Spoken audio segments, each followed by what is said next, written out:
கல்முனை ஹுதா பள்ளிவாசல் ஏற்பாட்டில் தௌரது ரமலான் மாணவர்களுக்கான ரமலான் கால இலவச செயலமர்வு மற்றும் மாணவர்களுக்கான பரிசளிப்பு நிகழ்வு.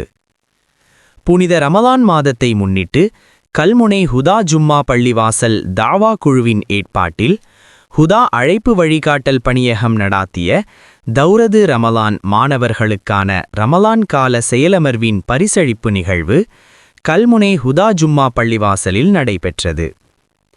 பள்ளிவாசல் பேஷ் இமாம் மௌலவி ஜே.எம். ஷாஃபித் ஷர்இ ரியாதி அவர்களின் வழிநடாத்தலில் பள்ளிவாசல் நிர்வாகத் தலைவர் அல்ஹாஜ் ஏ.எம். இப்ராஹிம் தலைமையில் இடம்பெற்ற இந்நிகழ்விற்கு விசேட அதிதியாக கலாநிதி அஷேக் எம்.எம். பஷீர் மக்கி அவர்கள் கலந்து சிறப்பித்தார்கள்.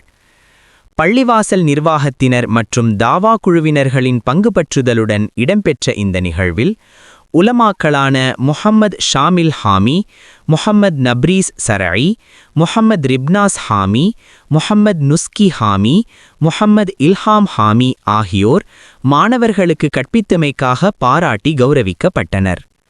10 நாட்கள் கொண்ட ரமதான் செயலமர்வில் 65 மாணவர்கள் கலந்து கொண்டு அகீதா, ஃபிக்ஹ், சீரா, அஹ்லாக், தஜ்வீத், ஃபிக்ஹுஸ்ஸலா போன்ற பாடங்களை கற்று பரீட்சை நடத்தப்பட்டதில் வெற்றியாளர்களாக தெரிவானோருக்கு முதலாம் பரிசாக ரூபாய் 10,000, இரண்டாம் பரிசாக ரூபாய் 8,000, மூன்றாம் பரிசாக ரூபாய் 6,000 இரு பகுதிகளாகவும், ஆறுதல் பரிசில்கள் ரூபாய் 2,000 வீதம் 4 மாணவர்களுக்கும் வழங்கி கௌரவிக்கப்பட்டனர்.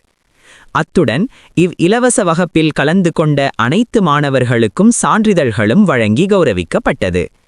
இந்நிகழ்வில் பள்ளிவாயல் தலைவர், செயலாளர், பொருளாளர் உட்பட நிர்வாகிகள், உலமாக்கள், தாவா குழு உறுப்பினர்கள், பொதுமக்கள் என பலரும் கலந்து சிறப்பித்தனர்.